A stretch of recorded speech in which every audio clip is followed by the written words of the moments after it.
German Shepherd was painted like a statue and left in public. What baby did next? Left everyone in tears. The story you're about to listen will break your heart, and then piece it back together in ways you never expected. What happens when an abandoned dog meets a child with an unexplainable gift? Get ready for a journey that will leave you in tears. Don't forget to like, share, subscribe, and let us know where you're watching from. The crisp autumn air carried the scent of fallen leaves as Jack Bennett made his way through Oak Ridge Park. His calloused hands, rough from years of landscaping work, gripped his 5-year-old daughter Emma's tiny fingers.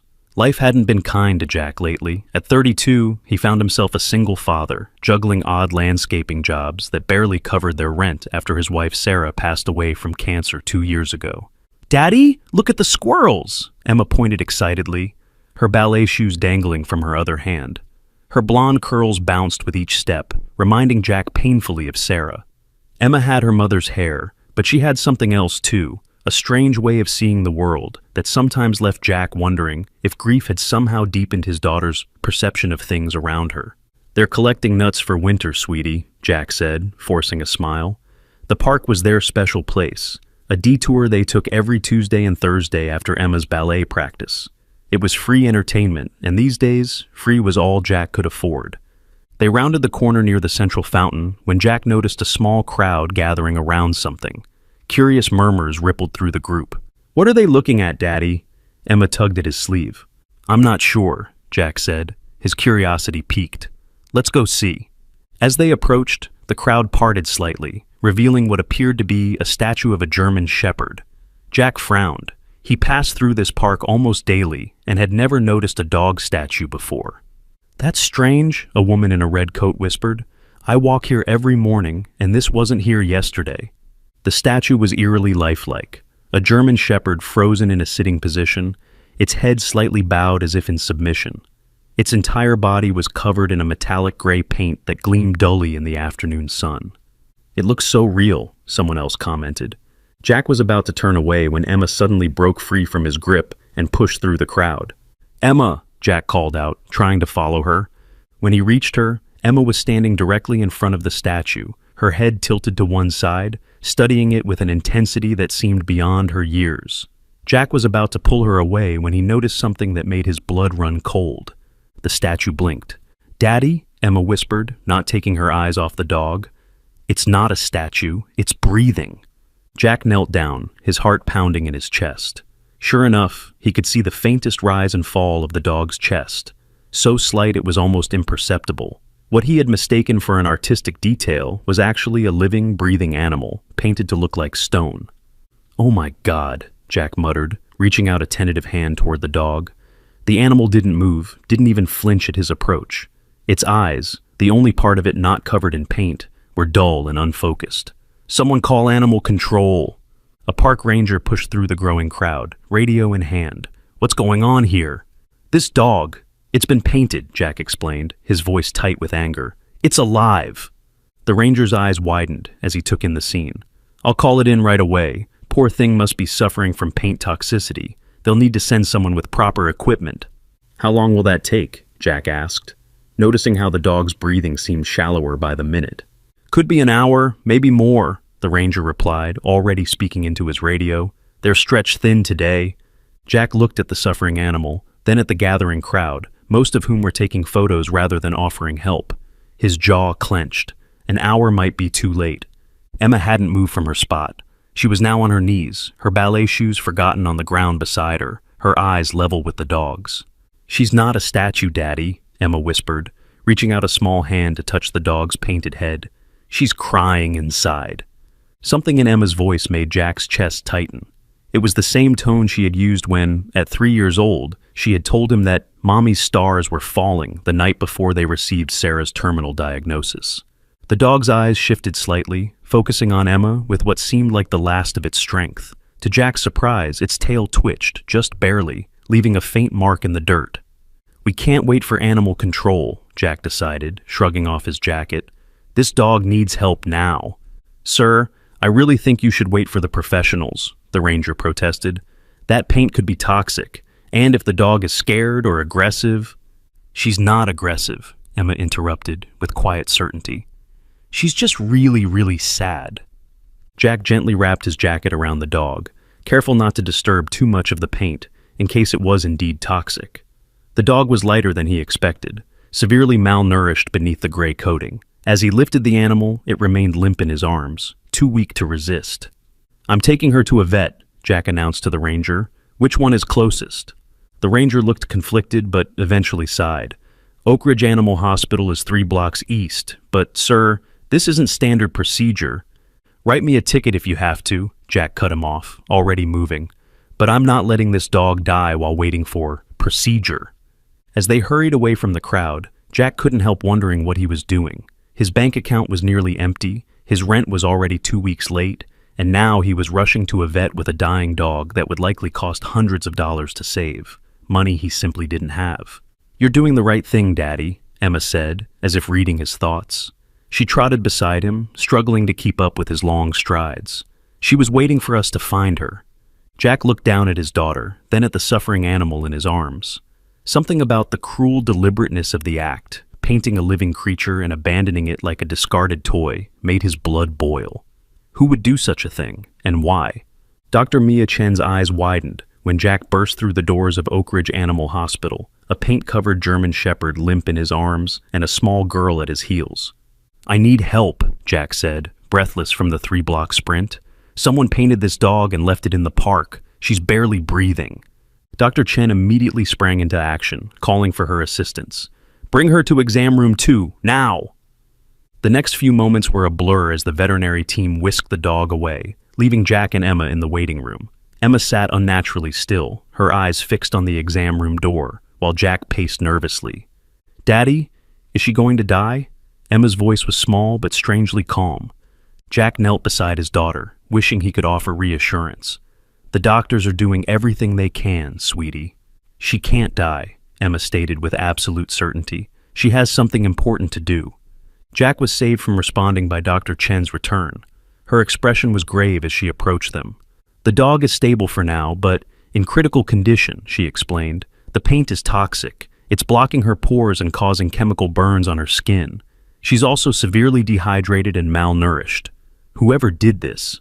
Dr. Chen trailed off, her professional demeanor momentarily cracking to reveal disgust. "Can you help her?" Jack asked. "Yes, but it will require extensive treatment. We need to remove the paint carefully, treat the chemical burns, run tests for organ damage, start IV fluids." Dr. Chen hesitated. "Mr. Bennett, I have to be honest with you. This will be expensive." Jack's stomach sank. "How expensive?" When Dr. Chen quoted a figure, Jack felt the blood drain from his face. It was more than his monthly rent, money he simply didn't have. "I understand this is difficult," Dr. Chen said gently. "There are some rescue organizations we can contact, but given the dog's condition, she needs immediate care." Before Jack could respond, Emma spoke up. "We have to save her, Daddy." Her voice was clear and determined. "She was waiting for us." Jack ran a hand through his hair, torn between financial reality and the pleading look in his daughter's eyes. "Can I see her?" Dr. Chen nodded and led them to the exam room. The dog lay on a metal table, an IV already attached to one leg. A tech was carefully removing paint from one paw with some kind of solution.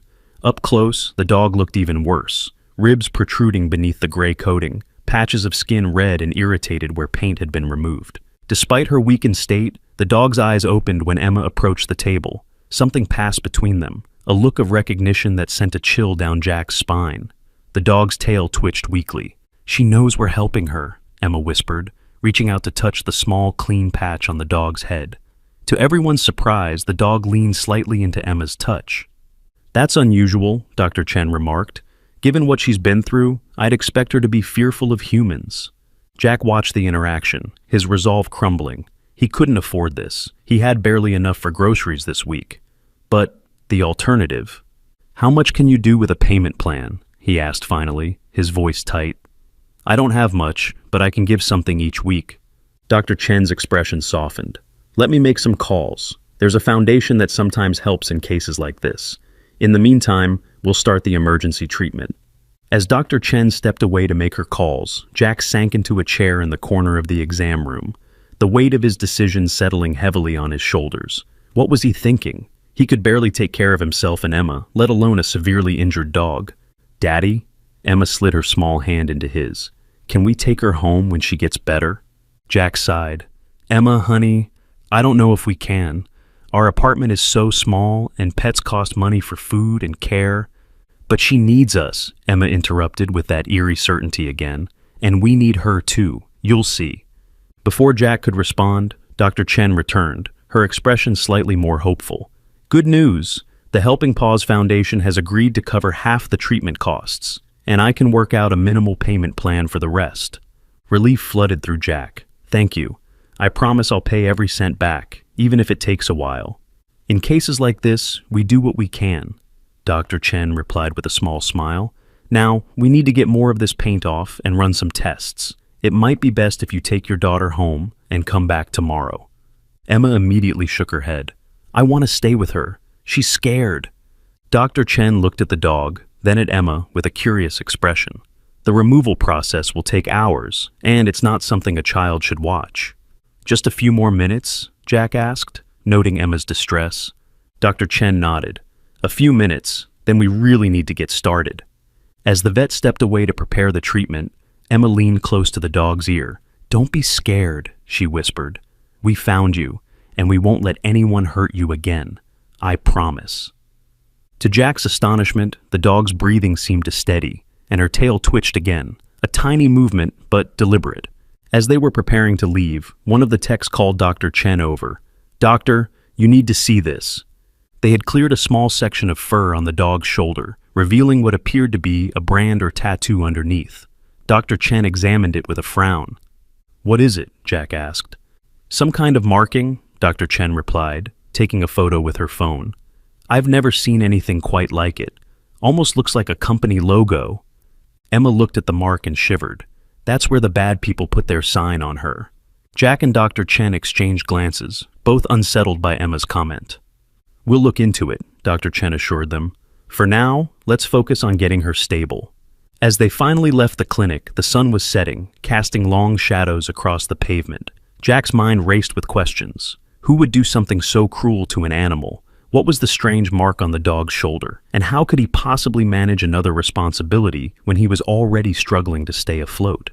"What should we name her, Daddy?" Emma asked as they walked hand in hand toward their apartment.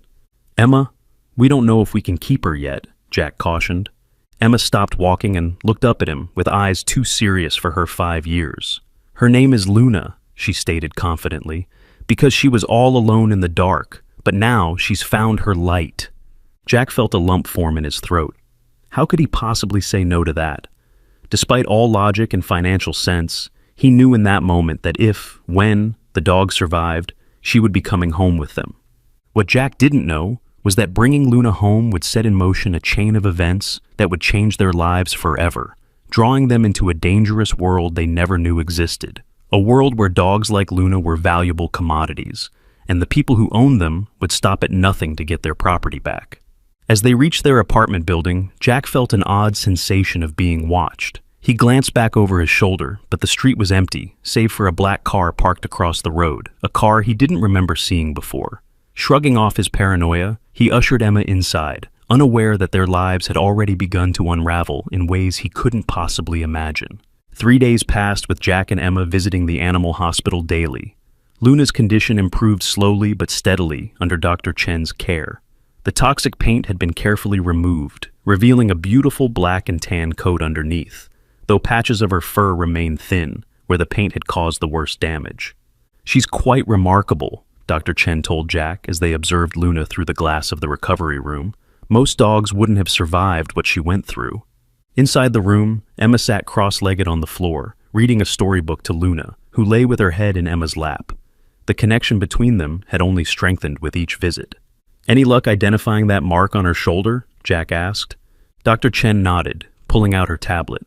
"Actually, yes. I sent a photo to a colleague who works with service dogs. He recognized it immediately." She showed Jack a close-up image of the mark, a stylized shield with the letters PE embedded in the design. "It belongs to a company called Pinnacle Elite. They train high-end protection dogs for wealthy clients." "Protection dogs?" Jack frowned. "Like guard dogs?" "Much more sophisticated than that," Dr. Chen explained. These dogs can cost upwards of $50,000. They're trained in executive protection, threat assessment, and defensive maneuvers. Essentially, living security systems for people who can afford them. Jack stared at Luna in disbelief. The thin, traumatized dog hardly looked like an elite security asset. Are you sure it's the same marking? Positive. I also found this. Dr. Chen swiped to another image on her tablet, showing a small incision on Luna's neck that Jack hadn't noticed before. She has a microchip, not a standard identification chip, but something more advanced. My scanner couldn't read it properly, but it's definitely there. A chill ran down Jack's spine. So, someone spent a small fortune training this dog, then painted her like a statue and abandoned her in a park? That makes no sense. I agree, Dr. Chen said quietly, which is why I took the liberty of looking up this company. Her expression grew troubled. Pinnacle Elite is a legitimate business on paper, but there are rumors in the veterinary community about their training methods. Some say they're unnecessarily harsh, pushing dogs beyond healthy limits to achieve perfect obedience. Jack watched as Luna gently nuzzled Emma's hand when she paused in her reading. The dog's eyes, alert now, though still cautious, followed every movement of Emma's fingers as she turned the page. She doesn't act like she was trained for protection, Jack observed. No, she doesn't, Dr. Chen agreed. But see how she positions herself? Always facing the door, always watching who comes in. That's protective behavior. She paused. There's something else. When I called Pinnacle Elite to inquire about a dog with their marking, they immediately asked for details about where she was found. When I was vague, the person on the phone became insistent, said their dogs are valuable property and must be returned immediately. Jack's jaw tightened. Did you tell them about Luna? Of course not, Dr. Chen assured him. Something felt off about the whole conversation. I said I was just verifying the mark on a dog someone had asked about. But she hesitated, lowering her voice. They knew I was calling from this clinic. My number is unlisted. The implications hung heavy in the air between them. Jack ran a hand through his hair, his mind racing. What should we do? Legally, if she's their property and they can prove it, they have a right to reclaim her, Dr. Chen said reluctantly. But given her condition when you found her, there's clear evidence of neglect or abuse, which complicates things. They painted her and left her to die, Jack said flatly. They're not getting her back. Dr. Chen smiled slightly. I thought you might feel that way. That's why I haven't updated her records with the identification information. As far as anyone knows, she's just a stray you found in the park. Jack gave her a grateful look. Thank you. Don't thank me yet, Dr. Chen warned. If this company is as connected as they seem, they might not give up so easily. She glanced at her watch. Luna's ready to be discharged tomorrow. You're sure you want to take her home? It might be safer to transfer her to a rescue organization out of state. Jack looked at Emma and Luna together, his heart constricting at the thought of separating them. Emma had smiled more in the past 3 days than in the months before. Something about Luna had awakened a spark in his daughter that had been dormant since Sarah's death. We'll take her, he said firmly. We'll figure something out. That night, as Jack prepared their small apartment for Luna's arrival, buying a dog bed he couldn't really afford, clearing a space in the living room, dog-proofing as best he could, his phone rang with an unknown number. Hello, he answered cautiously. Is this Jack Bennett? A smooth professional voice inquired. Who's asking? My name is Richard Kane, Director of Asset Recovery at Pinnacle Elite Security Solutions, the voice continued. I understand you recently came into possession of one of our training animals. Jack's blood ran cold. How had they found him? I don't know what you're talking about. Mr. Bennett, Kane's voice hardened slightly, let's not waste each other's time. The animal you found in Oak Ridge Park 3 days ago belongs to Pinnacle Elite. It represents a significant investment and contains proprietary training that is legally protected intellectual property. Jack struggled to keep his voice steady. That animal was painted gray and abandoned to die. If that's how you treat your investments, I'd hate to see how you treat things you don't value. A pause. There seems to be a misunderstanding. The dog in question was undergoing specialized camouflage training when it escaped containment. We've been searching for it since then. Camouflage training? Jack couldn't contain his disgust. You expect me to believe that? What I expect, Mr. Bennett, is for you to return company property before this becomes a legal matter. Kane's voice remained calm, but the threat was unmistakable. We're prepared to offer compensation for your trouble, say $5,000. The sum caught Jack off guard. $5,000 would solve so many of his immediate problems: catch up on rent, fix his truck, maybe even get ahead on bills for once. But then he remembered Luna's condition when they found her, the way she trembled at sudden movements, how she pressed against Emma as if seeking protection from a child. "She's not for sale," Jack said firmly. Kane sighed. "Mr. Bennett, perhaps you don't understand the situation. That dog is the result of years of specialized breeding and over 2 years of intensive training. Its value to our company exceeds $70,000. The training protocols alone are worth twice that." "Then you should have taken better care of your investment," Jack snapped. "Find yourself another dog to torture." "I'd advise against taking that tone." Kane's voice cooled several degrees.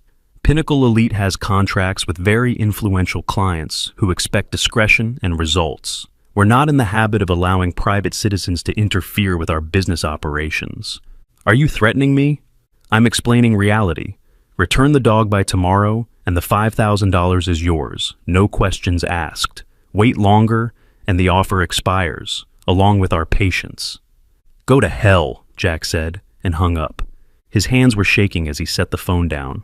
Across the room, Emma looked up from where she was arranging blankets in Luna's new bed. "Who was that, Daddy?" "No one important," Jack lied, forcing a smile. "Just a work thing." Emma studied him with that unnerving perception. "It was the bad people, wasn't it? The ones who hurt Luna?" Jack stared at his daughter. "What makes you say that?" Emma shrugged, returning to her task. "Luna told me they'd call. She says they always find the ones who run away." A chill crept up Jack's spine. "Emma, honey, dogs can't talk." Emma gave him a look that seemed far older than her 5 years. "Not with words, Daddy, but Luna talks to me here." She tapped her temple. "She shows me pictures sometimes, and feelings." Jack sat down slowly on the couch, unsure how to respond. Emma had always had an active imagination, but this was different. The timing of the call, coming right after Dr. Chen's warnings, was too coincidental. "What else has Luna told you?" he asked carefully. Emma's face grew serious. "She ran away because they wanted her to do bad things, and she wouldn't, so they punished her." Emma's lower lip trembled slightly. "They painted her and left her in the park as a warning to the other dogs." Jack felt the hair on the back of his neck stand up. Emma couldn't possibly know about the phone call he'd just received, or about Pinnacle Elite's training programs. Yet here she was, articulating exactly what had been nagging at his subconscious, that Luna's abandonment hadn't been random, but deliberate, a message. Before he could question her further, his phone buzzed with a text message from an unknown number. "Consider your situation carefully, Mr. Bennett. We'll be in touch." Jack deleted the message, a knot forming in his stomach. What had he gotten them into? The next morning, Jack dropped Emma at kindergarten, with extra instructions for her teacher to be vigilant about who came near the school. He couldn't shake the feeling that Kane's threats weren't just talk. At the clinic, Dr. Chen had Luna ready to go, along with a bag of specialized food and medication for her remaining skin irritations. "Any more contact from our friends at Pinnacle?" she asked quietly, as she helped Jack fill out the discharge paperwork. "They called me directly last night," Jack admitted. "Offered me $5,000 to return her." Dr. Chen's eyebrows shot up.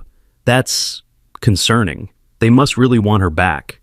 I told them where they could shove their offer. Dr. Chen smiled, but her eyes remained worried. Brave, but maybe not wise. She handed him a small paper bag along with Luna's medications. "This is why." Inside the bag was a small glass vial containing what looked like a grain of rice.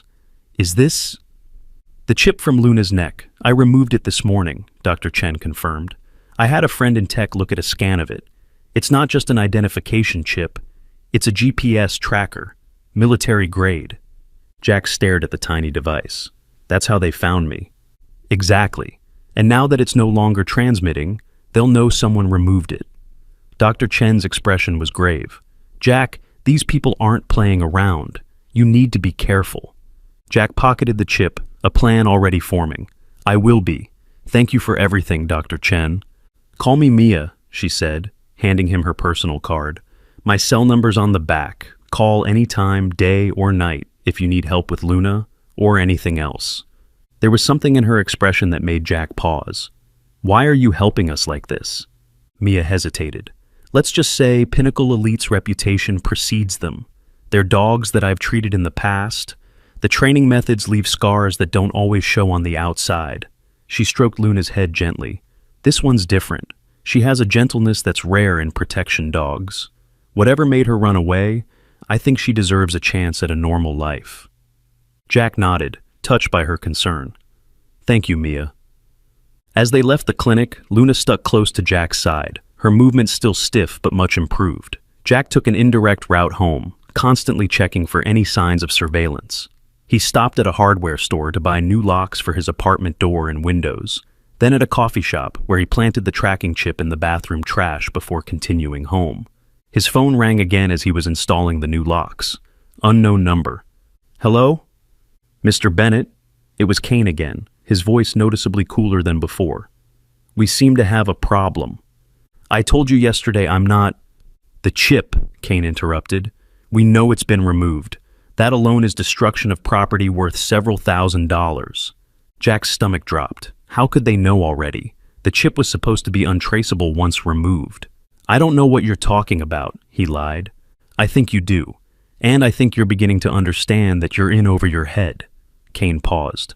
My employers have authorized me to increase our offer to $20,000. That's life-changing money for someone in your financial situation. The amount made Jack's head spin. $20,000 would solve every problem he had, pay off debts, maybe even put a down payment on a small house instead of renting. A fresh start for him and Emma. But at what cost? The answer is still no, Jack said, though with less conviction than before. Kane sighed. I had hoped to resolve this pleasantly. Very well. Since financial incentives don't motivate you, perhaps other considerations will. What's that supposed to mean? It means, Mr. Bennett, that your daughter Emma is currently enjoying recess at Oak Ridge Elementary. Red shirt, pigtails, playing on the swings. Kane's voice was casual, conversational even, as if discussing the weather. Such a bright child. It would be a shame if something happened to her. White-hot rage surged through Jack. If you go anywhere near my daughter... You'll what? Kane asked mildly. Call the police? And tell them what? That a company you stole property from is trying to recover it? That your daughter talks to dogs? Think about how that will sound. Jack's mind raced. He wanted nothing more than to rush to Emma's school, but that would only confirm Kane's power over him. What do you want? He managed through clenched teeth.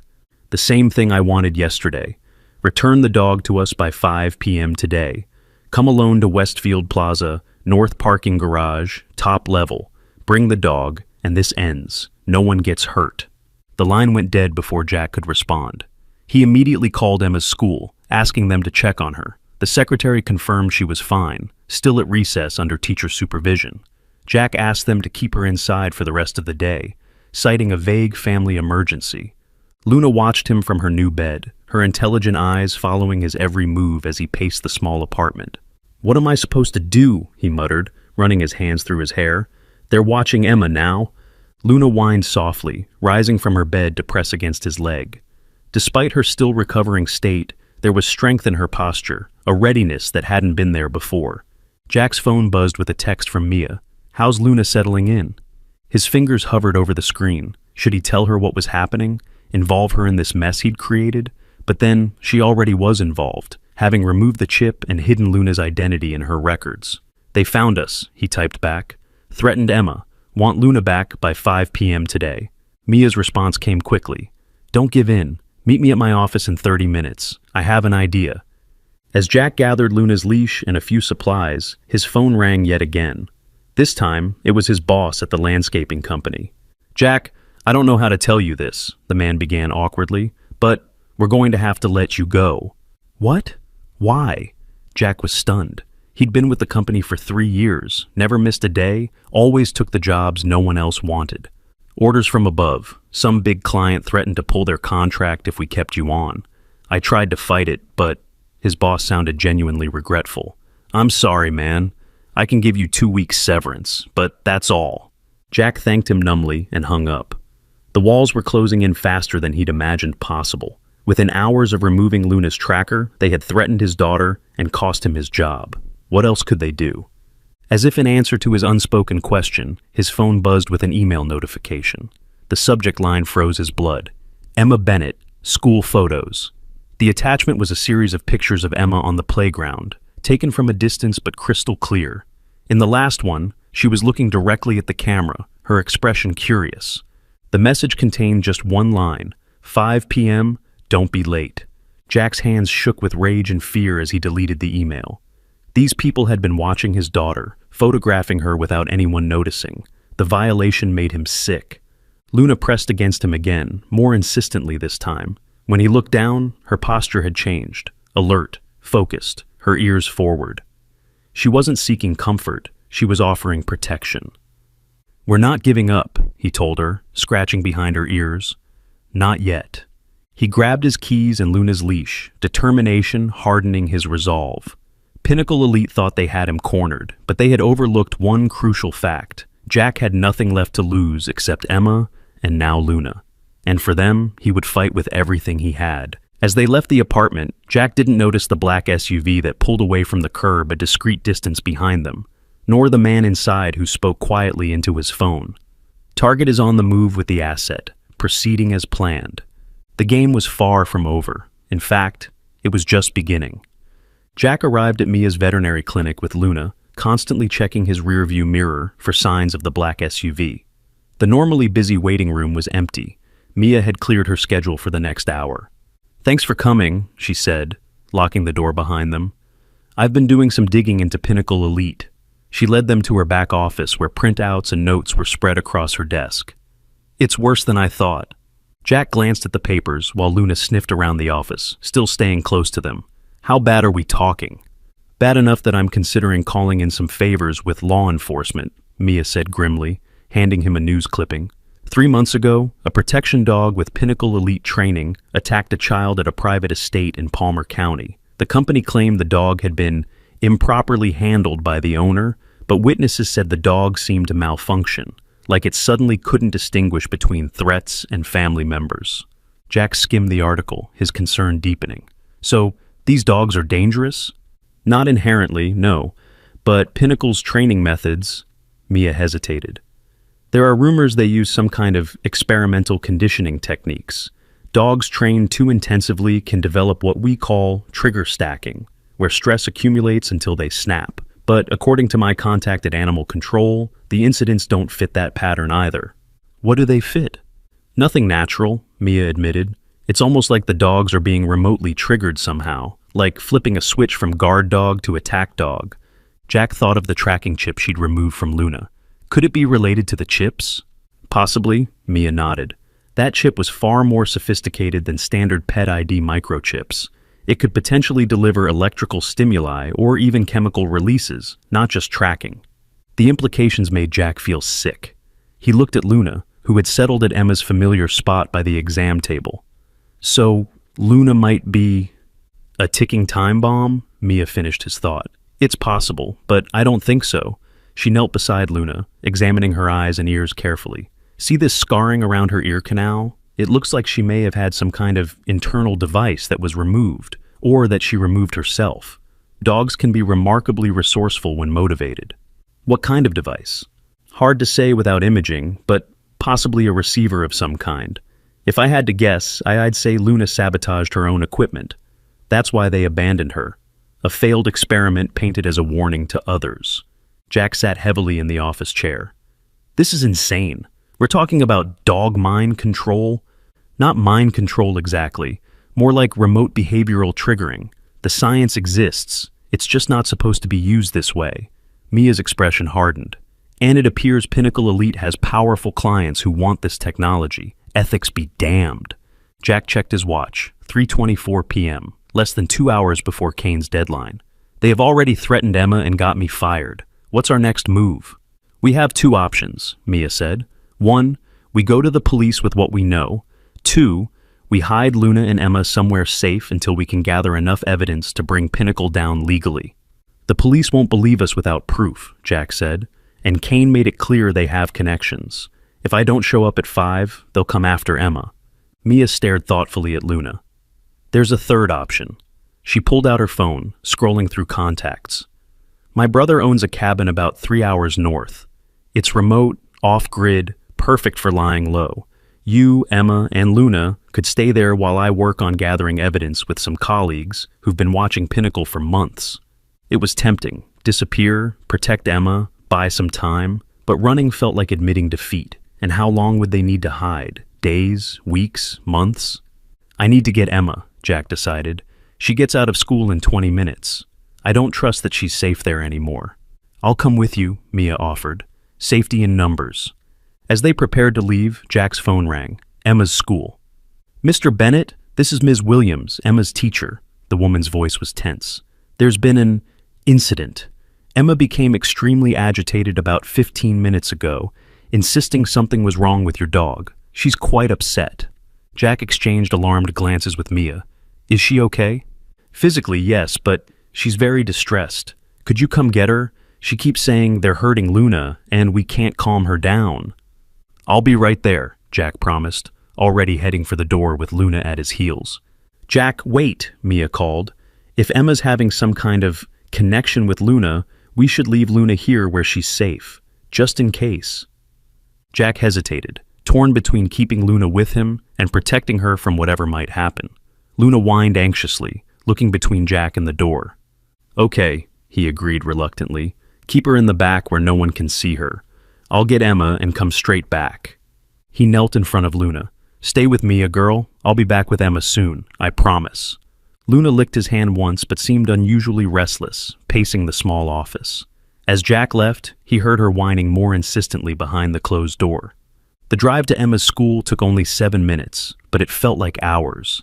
When he arrived, Emma was sitting in the nurse's office, her face tear-streaked but strangely calm now. Daddy, she said simply when she saw him, sliding off the chair and walking into his arms. Are you okay, sweetie? Jack asked, holding her tight.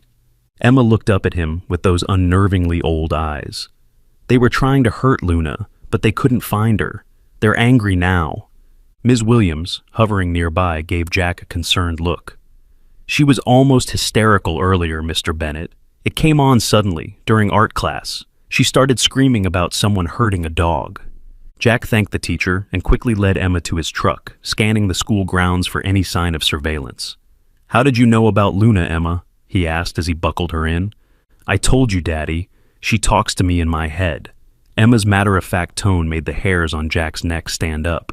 The bad men came to our apartment looking for her, but she wasn't there. They made a big mess. Jack froze with his hand on the ignition. What? Emma, how could you possibly know that? In answer, his phone buzzed with a text from his neighbor. Someone broke into your AP. Cops here now. Where are you? Jack stared at the message, then at his daughter. Emma, this is important. How did you know about the apartment? Emma shrugged. Luna saw it, in her head. She's scared for us, Daddy. Jack started the truck, his mind racing. Whatever was happening between Emma and Luna would defy explanation, but he couldn't deny the evidence. Somehow, his 5-year-old daughter had known about an event miles away, at almost the exact moment it happened. We're going back to Dr. Mia's office to get Luna, he told Emma. Then we're going on a little trip. To the cabin in the woods? Emma asked innocently. Jack nearly swerved off the road. How did you... He stopped himself. There was no point asking anymore. Emma knew things she shouldn't be able to know. That was their reality now. Yes, to the cabin, he confirmed. We'll be safe there. As they approached the veterinary clinic, Jack noticed something wrong immediately. The front door was ajar, and the open sign had been turned to closed. He parked across the street, instructing Emma to stay low. Wait here, okay? Don't move for any reason.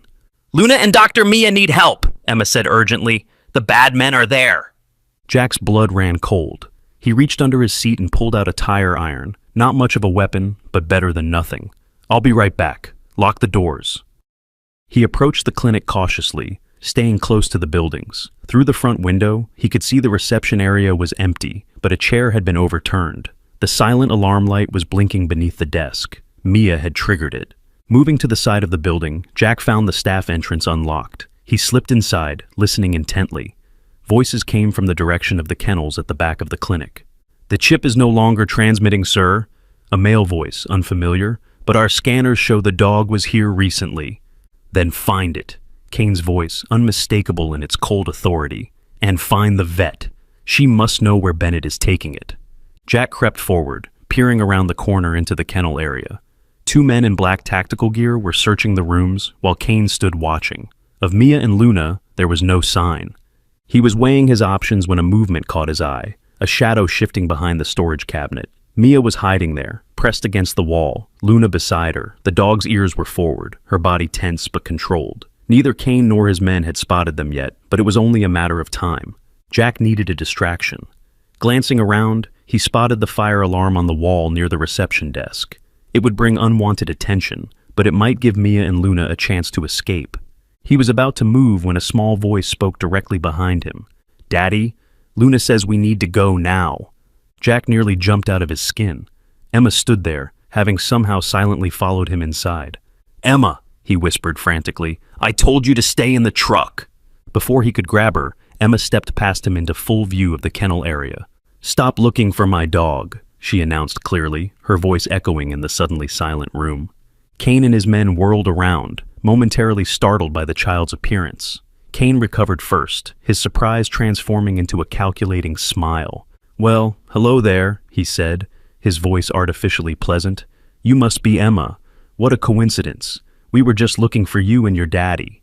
Jack stepped out, the tire iron gripped firmly in his hand. "Stay away from my daughter." Kane's eyes hardened as he assessed the situation. "Mr. Bennett, right on time. Where's the dog?" "Not here," Jack lied, positioning himself between Emma and the men. "And not coming back. I've turned everything I know about Pinnacle's elite over to the police. Breaking into my apartment was sloppy, Kane. They've got your description now." It was a bluff, but Kane's momentary hesitation suggested it had hit home. "You're making this much harder than it needs to be," Kane said, his pleasant facade dropping. "The dog is company property, and it contains proprietary technology worth millions in development costs. My employers want it back, intact if possible, but one way or another." "That property was abused and left to die," Jack shot back. "Your employers don't deserve to own a goldfish, let alone a dog like Luna." Kane's face darkened. "You know nothing about what we do. Our work is advancing the boundaries of animal intelligence and human security. The applications are endless." "You mean like making dogs attack children?" Jack challenged, remembering the article Mia had shown him.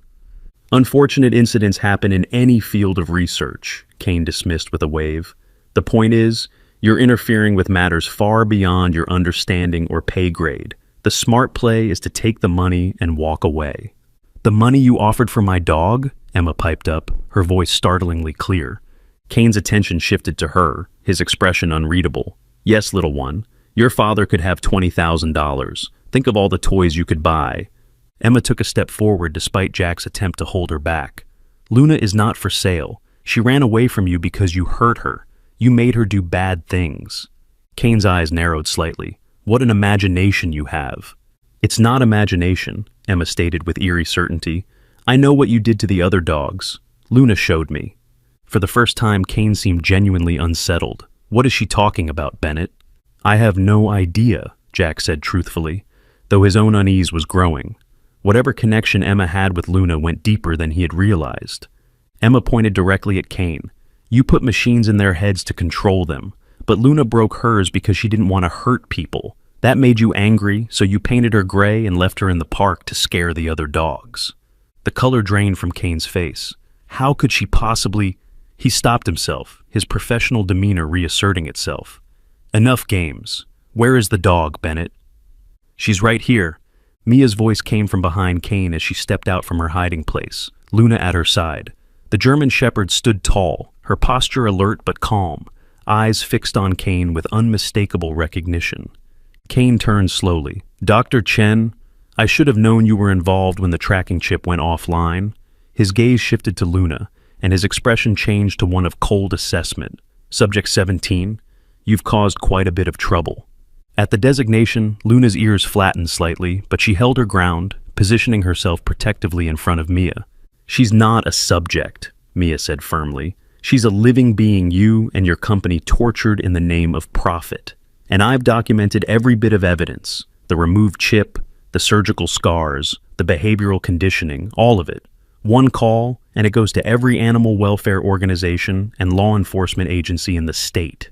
Kane seemed to calculate his options, glancing between Mia, Jack, Emma, and the dog. Finally, he gave a cold smile. "Well played, Doctor, but ultimately futile." He reached into his jacket and removed what looked like a small remote. You see, while the primary chip was removed, Subject 17 still has the secondary implant. Smaller, harder to detect, embedded near the brain stem. He pressed a button. Luna flinched, a small whine escaping her throat. "No!" Emma cried out, rushing toward Luna before Jack could stop her. Kane pressed the button again, longer this time. "Step back, child. When the override engages, the dog will attack the nearest target. Even with a damaged receiver, the pain stimulus should be enough to trigger the aggression protocol." Luna's body trembled, her breathing coming in sharp pants. A low growl rumbled in her chest as her pupils dilated, head lowering in a posture Jack recognized from his limited knowledge of dog behavior, the prelude to an attack. "Emma, get back!" Jack lunged forward to pull his daughter away, but he was too late. Emma had already wrapped her arms around Luna's neck, pressing her face against the dog's fur. "It's okay, Luna," she whispered. "Don't listen to the bad voices. Listen to me instead." Kane pressed the button repeatedly, his confidence faltering, as Luna failed to respond as expected. Instead of attacking, the dog pressed closer to Emma, her trembling gradually subsiding. "Impossible," Kane muttered. "The protocol is hardwired. No dog has ever resisted the pain stimulus." "This one did," Mia said, something like awe in her voice. "She's bonded with Emma somehow." Luna stood steady now, positioned protectively in front of Emma, her eyes clear and focused on Kane. The low growl continued, but it was controlled, deliberate. Not the mindless aggression of a triggered attack dog, but the calculated warning of an intelligent guardian. Kane's face contorted with fury. He gestured sharply to his men. "Take the dog. Tranquilize it if necessary." The men moved forward, but Luna's growl deepened. One reached for his belt, likely for a tranquilizer gun, but froze when the front doors burst open with a crash. "Police! Hands where we can see them!" 4 officers rushed in, weapons drawn. Behind them came a tall man in plain clothes, his badge hanging from a chain around his neck. "Richard Kane," the plainclothes officer announced. "I've been wanting to meet you for a long time. I'm Detective James Cooper, Animal Crimes Division. You're under arrest for animal cruelty, breaking and entering, and corporate espionage. Seems your employers at Pinnacle aren't too happy about your methods leaking to the press." Kane's face went from furious to carefully blank. "You have no jurisdiction here. My company operates under federal security contracts." "Maybe so," Cooper agreed. "But those contracts don't cover animal torture or threatening civilians. And they definitely don't cover the illegal surveillance equipment we found in Mr. Bennett's apartment. The FBI is very interested in talking to you about that." As the uniformed officers moved to handcuff Kane and his men, Cooper turned to Jack. "Mr. Bennett, Dr. Chen, sorry it took us so long to get here. Traffic was hell." "How did you know?" Jack asked, still holding Emma close. Cooper nodded toward Mia. "Dr. Chen has been working with us for months, documenting Pinnacle's animal welfare violations. When she triggered the silent alarm, it came directly to me." He glanced at Luna, who had relaxed slightly but remained watchful. "Is this the dog that started it all?" "This is Luna," Emma answered for them. "She ran away from the bad people because she didn't want to hurt anyone." Cooper knelt to Emma's level. "Is that so? Well, she's very brave then, and lucky to have found friends like you." As Kane was led away, he looked back at Jack with cold fury. "This isn't over, Bennett. Pinnacle Elite doesn't forget." "Neither do I," Jack replied steadily. After the police had taken statements and cleared the scene, Cooper pulled Jack and Mia aside. "I won't sugarcoat this. Kane was right about one thing. Pinnacle Elite has powerful connections. We can hold him on the breaking and entering charges, but the animal cruelty case will be harder to prove without more evidence." "What about the chip Dr. Chen removed?" Jack asked. "It's a start, but their lawyers will claim it was a standard tracking device. We need more.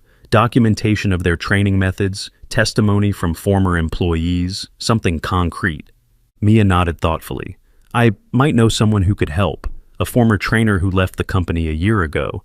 He contacted me about his concerns but was too afraid to go public." "Get me in touch with him," Cooper said. "In the meantime, I'd recommend you all lie low for a while. Kane might be in custody, but Pinnacle Elite has resources." Jack thought of his ransacked apartment, his lost job, the threats to Emma. We were planning to head out of town anyway. Good. Don't tell me where. The less I know, the better. Cooper handed Jack his card. Call this number if anything happens. It's my personal line, not connected to the department. After Cooper left, Jack, Emma, Luna, and Mia stood in the quiet of the clinic, the reality of the day's events settling around them. That offer still stands, Mia said. My brother's cabin. It's remote, safe. Jack looked at Emma, who was sitting on the floor with Luna, whispering something in the dog's ear. Despite everything that had happened, his daughter seemed calmer, more present than she had been in months. Whatever connection she had formed with Luna, it was helping her heal in ways he hadn't been able to provide. We'll take it, Jack decided, just until this all blows over. What none of them realized was that the storm hadn't passed. It was merely gathering strength. As they prepared to leave for the sanctuary of the cabin, a sleek black car pulled up outside the Pinnacle Elite headquarters across town. A distinguished man in an expensive suit emerged, his face tight with controlled anger as he entered the building.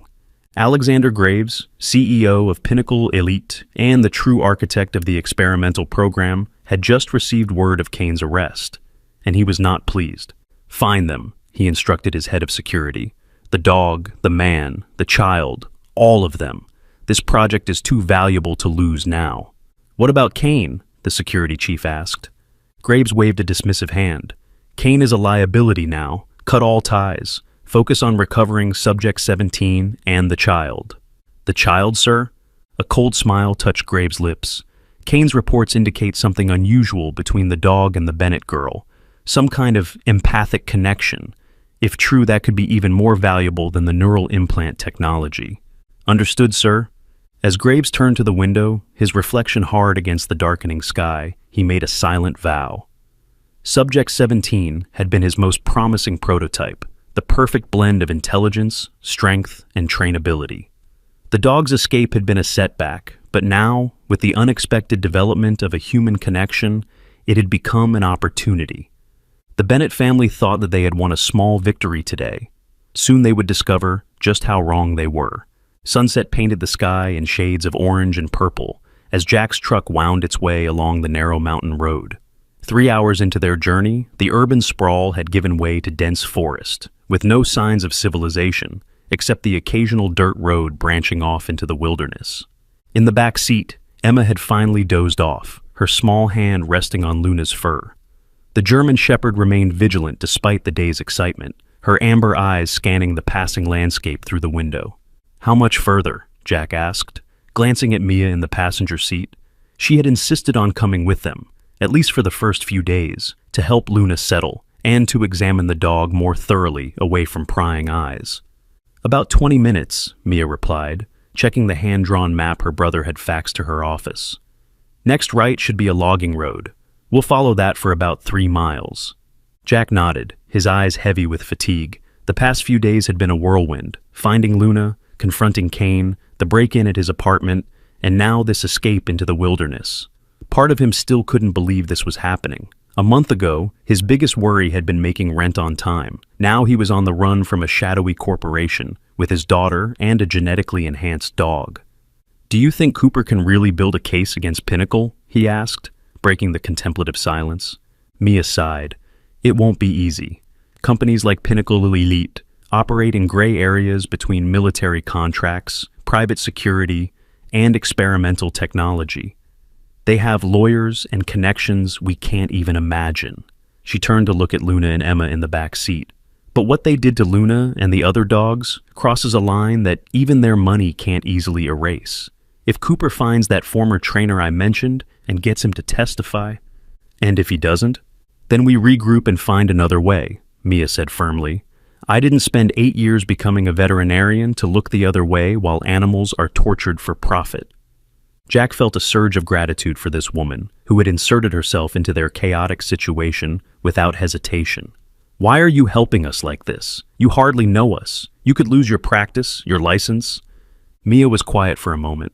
2 years ago, a client brought in a Rottweiler with similar scarring to Luna's.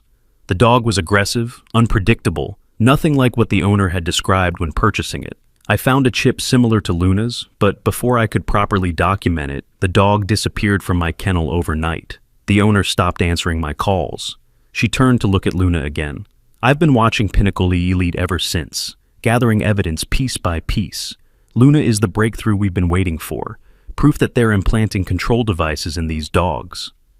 Jack processed this as he turned onto the logging road, the truck bouncing over the uneven surface. And Emma's connection with Luna? What do you make of that? Scientifically, I have no explanation, Mia admitted. But I've worked with animals long enough to know there are bonds that defy conventional understanding. Some people just have a way with animals, an empathy that goes beyond normal communication. Emma seems to have that gift in abundance. In the back seat, Luna's ears perked up suddenly. She lifted her head, body tensing. Jack noticed the change in the rearview mirror. What is it, girl? Mia turned to look as Luna growled softly, her attention fixed on the road behind them. Jack, Mia said tensely, when was the last time you saw another car? Jack checked his mirrors, seeing only darkness on the road behind them. Not since we turned off the highway. Why? Luna's reacting to something. Mia rolled down her window, listening. The forest was quiet except for the normal evening sounds of insects and the distant call of an owl. But then, a low mechanical hum, growing faintly louder. Someone's coming, Jack realized, accelerating slightly. Could be nothing. Hunters or campers use these roads too. Maybe, Mia conceded, but her tone suggested she didn't believe it. Your truck is pretty recognizable. If Pinnacle has people looking for us... Jack gripped the steering wheel tighter. We're almost there, right? 2 more miles. Take the next left. He made the turn onto an even narrower dirt track, tree branches scraping against the sides of the truck. The path was barely visible in the fading light, more trail than road. The sound of the engine behind them grew louder, then paused, as if the other vehicle had stopped at the junction. They're not sure which way we went, Mia whispered. Jack cut his headlights, navigating by the dim glow of the dashboard, and what little moonlight filtered through the trees. It was risky on the unfamiliar road, but less risky than being a beacon in the darkness. In the back seat, Emma stirred. Daddy, she murmured sleepily, why is it dark? Shh, it's okay, sweetie, Jack reassured her. We're playing a game, like hide and seek. We need to be very quiet. Emma seemed to understand immediately, sitting up straighter. The bad men found us again, she stated rather than asked. Jack exchanged a worried glance with Mia. We don't know that for sure, he said, but his tone lacked conviction. Luna knows, Emma said simply, placing her hand on the dog's back. She can smell them. As if confirming Emma's words, Luna's growl deepened, her eyes fixed on the rear window. The sound of the pursuing engine grew louder again. They had chosen the correct turn. Jack, you need to drive faster, Mia urged. He pressed the accelerator, the truck bouncing violently over the rutted path. If I go any faster, we'll break an axle. If you don't, we might face something worse, Mia countered, pulling out her phone. No signal, of course. The cabin appeared suddenly around a bend, a sturdy 2-story structure of logs and stone, nestled against the side of the mountain. No lights shone from within. It was as deserted as Mia had promised. Jack pulled the truck around to the back, cutting the engine. Everyone out. Grab only what you need. They moved quickly, gathering their essential bags. Luna leapt from the back seat, alert but controlled, staying close to Emma. The key should be under the moose statue by the front door, Mia said, leading the way around the cabin. The sound of the approaching vehicle was clearer now, still at least half a mile back, but closing. Jack found the key exactly where Mia had indicated, and fumbled it into the lock. The door swung open with a creak, revealing a rustic but comfortable interior. Get inside, he urged, ushering Emma and Luna through the door, while Mia grabbed the last of their bags from the porch. Once inside, Jack locked the door and quickly moved through the cabin, checking windows and other entrances. The place was solid, thick wooden doors, shutters for the windows, a stone fireplace dominating the main room. It would be difficult to break into, but also difficult to escape from if surrounded. Emma, stay in the middle of the room with Luna, he instructed, as he and Mia secured the last window. The sound of the engine grew louder, then stopped, close, but not immediately outside, perhaps at the start of the cabin's long driveway. Jack, look, Mia whispered, pointing out a small gap in the window shutters. At the edge of the clearing, barely visible in the deepening twilight, a black SUV had parked, Its headlights were off, but Jack could make out the silhouettes of at least 2 people emerging from the vehicle. "How did they find us?" Jack hissed, moving away from the window. "I was careful. No one followed us from the city." "The secondary implant," Mia realized with horror. Kane said Luna still had a second chip near her brainstem. What if it's not just for behavior control? What if it's also a backup tracker? Luna whined softly, pressing against Emma's side. The little girl wrapped her arms around the dog's neck, whispering something in her ear that Jack couldn't hear. "What do we do?" he asked, trying to keep the panic from his voice. "There's no way out except past them." Mia's eyes darted around the cabin, thinking quickly. "Your brother has a hunting rifle here somewhere. Check that cabinet by the door." Jack found the rifle and a box of ammunition on the top shelf. "I've never shot anything but clay pigeons," he admitted as he loaded it with shaking hands. "Hopefully you won't have to shoot at all," Mia said. "Just the threat might be enough to—" A sharp knock on the front door cut her off. They froze, hardly daring to breathe. "Mr. Bennett," a woman's voice, professional and calm, called through the door. "My name is Rebecca Harris. I represent Pinnacle Elite Security Solutions. I'd like to speak with you about a mutually beneficial resolution to our situation." Jack raised the rifle, pointing it at the door. "Go away. The police know where we are," he lied. "I doubt that very much," the woman replied, unperturbed. "Detective Cooper is currently occupied with Mr. Kane's processing. No one knows you're here except us." The calm certainty in her voice sent chills down Jack's spine. She was right. They had told no one about the cabin, not even Cooper. "What do you want?" Jack demanded, moving closer to Emma and Luna. "As I said, a resolution. My employer recognizes that the situation with Mr. Kane escalated unnecessarily. We're prepared to make a more reasonable offer for the return of company property." "Luna is not property," Emma's clear voice rang out before Jack could stop her. "And we're not giving her back." There was a pause from outside, then, "You must be Emma. I've heard a lot about you. You've formed quite a bond with Subject 17. With Luna, I mean." "Leave my daughter out of this," Jack warned. "That's precisely what we're trying to do, Mr. Bennett," Harris responded smoothly. "My employer is prepared to offer you $1 million in exchange for the dog. Enough for you and your daughter to start a new life anywhere you choose. No further contact, no repercussions." Jack and Mia exchanged shocked glances. $1 million was life-changing money, far beyond what Kane had offered, and far beyond what Luna could be worth as merely a trained protection dog. "Why so much?" Jack asked suspiciously. "What's so special about Luna?" "Let's just say she represents a significant investment in proprietary technology," Harris replied.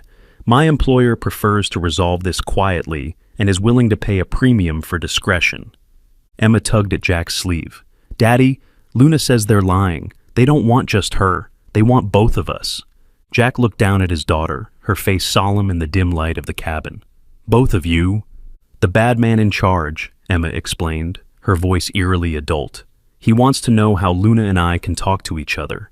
He thinks he can use it to make the other dogs better at hurting people." A chill ran down Jack's spine. How could Emma possibly know the motivations of Pinnacle's CEO?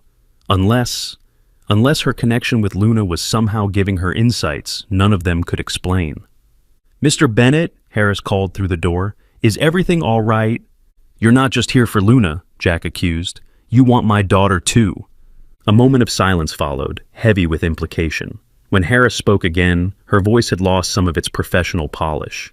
"I'm authorized to negotiate for the dog only, but my employer would be interested in compensating you additionally for information about your daughter's apparent affinity with the animal."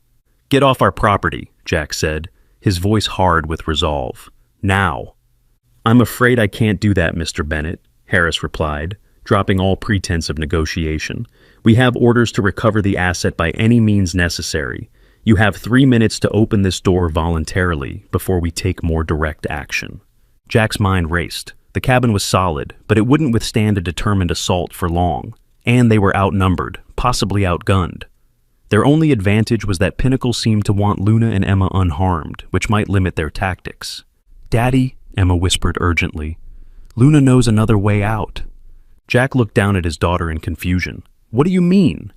"Behind the big fireplace," Emma said, pointing, "there's a small door. Luna can see it in her head." Mia moved to the massive stone fireplace that dominated one wall of the cabin.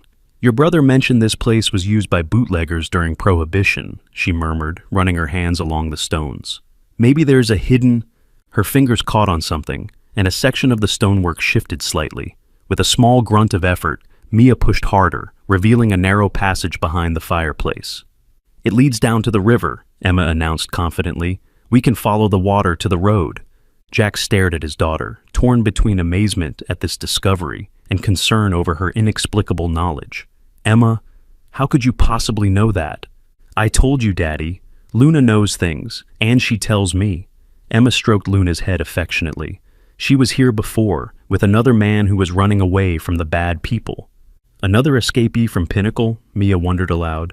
"It would make sense if they've used this area for training exercises." Outside, Harris's voice called again. "1 minute, Mr. Bennett. I should mention that my colleagues are positioning themselves around the cabin as we speak. There is no escape route you haven't already inadvertently revealed to us through the tracking implant." Jack made his decision. "Let's go, now." He grabbed their emergency bag, food, water, first aid supplies, and gestured toward the hidden passage. "Mia, you go first with Emma and Luna. I'll be right behind you." Mia nodded, taking Emma's hand. "Stay close to me, sweetie." "What about the chip?" Jack asked in a hushed voice. "If it's still tracking Luna, they'll follow us." "We'll have to lose it somehow," Mia said grimly. "But first, let's put some distance between us and them." As Mia and Emma disappeared into the passage with Luna, Jack took one last look around the cabin. His gaze fell on his jacket, hanging by the door.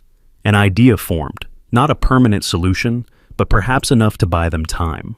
Moving quickly, he took one of Luna's shed hairs from Emma's sweater and placed it in his jacket pocket. Then he slipped out the cabin side window, placed the jacket carefully on a low branch of a nearby tree, and hurried back inside and through the hidden passage, pulling the stone door closed behind him.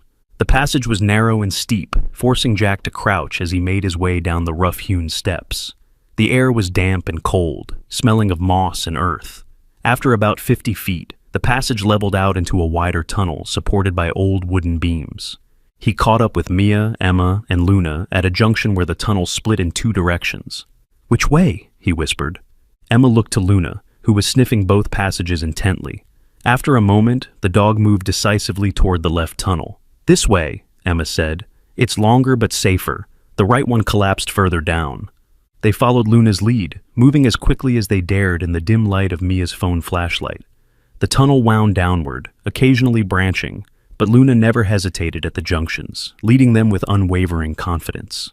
Above them, faintly, they heard the sound of the cabin door being forced open, followed by muffled shouts. Their absence had been discovered. "Hurry," Jack urged, though there was little room to move faster in the confined space. After what seemed like hours, but was probably only 20 minutes, a fresh breeze began to filter through the tunnel. Luna quickened her pace, leading them toward a narrow opening partially concealed by thick undergrowth. They emerged onto a rocky bank beside a swiftly flowing river. The moon had risen, casting silver light over the water and the dense forest on either side. Downstream, Jack could make out the faint outline of a bridge where the river passed under a road. "That must be the county highway," Mia whispered. 2 miles downstream if I remember the map correctly. "Can we risk the road?" Jack wondered aloud. "They might have people watching it." "We don't have many options," Mia replied. "We can't stay in the forest indefinitely, and the river's too dangerous to cross or follow in the dark." Luna suddenly went rigid, her ears pricked forward, staring back the way they had come. A low growl rumbled in her chest. "They're in the tunnel," Emma translated unnecessarily, "following our scent." Jack made a quick decision. "We'll follow the river to the highway. If we're lucky, my distraction with the jacket bought us enough time to—" A sharp crack echoed through the forest. A gunshot, distant but clear. Luna flinched but didn't cower, moving instead to position herself between Emma and the direction of the sound. "Move, now," Jack ordered, lifting Emma into his arms. They began making their way downstream, staying close to the water, where the rocky terrain left fewer tracks. Luna took the lead, her powerful body weaving expertly through the undergrowth, occasionally stopping to ensure they were following. More shouts echoed behind them, closer now. Whoever was pursuing them was gaining ground. They had covered perhaps half the distance to the highway when Luna suddenly veered away from the river, heading deeper into the forest. "Luna, no," Jack hissed. "We need to stay near the water." But the dog was insistent, looking back at them and then forward again, clearly wanting them to follow. "She knows something we don't," Emma said with absolute certainty. "Trust her, Daddy." Against his better judgment, Jack followed as Luna led them through a particularly dense section of forest. They pushed through a wall of undergrowth and found themselves in a small clearing dominated by a dilapidated cabin, much smaller and older than the one they had fled, little more than a hunter's shack. "What is this place?" Mia whispered, as Luna led them directly to the door. "Luna says it belongs to a friend," Emma replied, "someone who helped her before." The door was secured with a simple latch, which Luna nudged with her nose. To Jack's surprise, it lifted easily, allowing the door to swing open. Inside, the cabin was Spartan but tidy. A single room with a small wood stove, a cot against one wall, and basic supplies stacked neatly in a corner. "Hello," Jack called softly, concerned they were intruding on someone's private retreat. No answer came. The cabin appeared empty, though recently used. A pot sat on the cold wood stove, and a jacket hung from a peg by the door. Luna moved confidently to a worn rug in the center of the floor, pawing at it insistently. Mia pulled the rug aside to reveal a trapdoor built into the floorboards. Another hidden passage? Jack wondered, lifting the heavy door. Instead of a tunnel, however, the space below contained a cache of supplies, canned food, bottled water, first aid equipment, and, most surprisingly, a satellite phone. Someone was prepared, Mia observed, lifting out the phone. For what? Jack wondered. And why would Luna know about this place? Emma knelt beside Luna, her small hand resting on the dog's head. The man who lives here helped other dogs escape from the bad place. He was a trainer, but he didn't like hurting them, so he ran away. Jack and Mia exchanged startled glances. The former trainer I mentioned, Mia breathed, the one who contacted me about Pinnacle's methods. He must be living off the grid out here. Luna led us to him on purpose, Jack realized. But where is he now? As if in answer to his question, Luna's head snapped up, her attention fixed on the door, but instead of growling, her tail wagged slightly. The door swung open, revealing a bearded man in his 40s, dressed in worn outdoor clothing. He held a rifle casually but confidently, though he lowered it immediately upon seeing Luna. "Well, I'll be damned," the man said in a gravelly voice. "Subject 17, you actually made it." His gaze moved to Jack, Mia, and finally Emma. "And you brought friends. Interesting friends." "Who are you?" Jack demanded, stepping protectively in front of Emma. The man closed the door behind him and secured it before answering.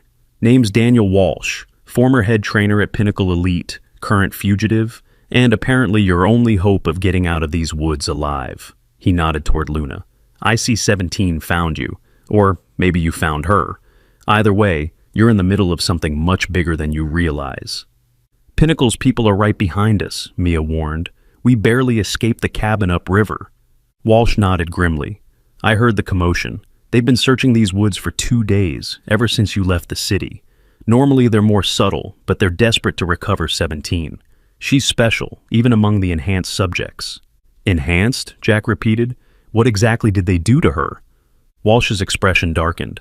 "That's a long conversation, and we don't have time for it right now. Pinnacle's strike team is sweeping this area as we speak. We need to move." He reached for the satellite phone in Mia's hand. "I have some friends who can extract us, but they'll need at least an hour to reach us. We need to find somewhere to hold out until then." Emma stepped forward, her expression serious beyond her years. "You helped Luna escape. You're the one who broke her special collar so the bad men couldn't control her anymore." Walsh stared at the child in astonishment. "How could you possibly know that? I never told anyone about—" He stopped, looking between Emma and Luna with dawning comprehension.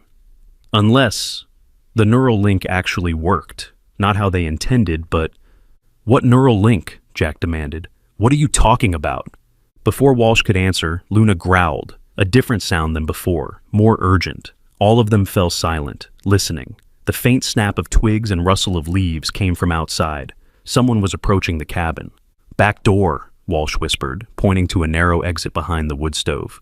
"Down to the stream, then east along the ridge. There's a cave system they don't know about. Move quietly." As they prepared to leave, Emma stopped, placing her hand on Luna's head. After a moment of what seemed like silent communication, she looked up at Walsh. "Luna says there are 5 bad men outside. 2 in front, 3 coming around the back. They have special guns that can see in the dark." Walsh's eyes widened in shock, but he recovered quickly. Change of plan. Under the cot, there's a panel in the floor. Maintenance tunnel for the old mining operation. It'll be tight, but it leads to where we need to go. They moved quickly, Jack lifting the heavy cot while Walsh pried open the concealed panel. A narrow passage, barely large enough for an adult to crawl through, descended into darkness. Emma first, then you, Walsh directed Jack. The dog next, then the doctor. I'll bring up the rear and seal the entrance. As Emma prepared to enter the tunnel, a heavy thud struck the cabin door. Someone was trying to force their way in. Luna's hackles rose, but she remained controlled, her focus razor sharp. Go, Walsh hissed, helping Emma into the opening.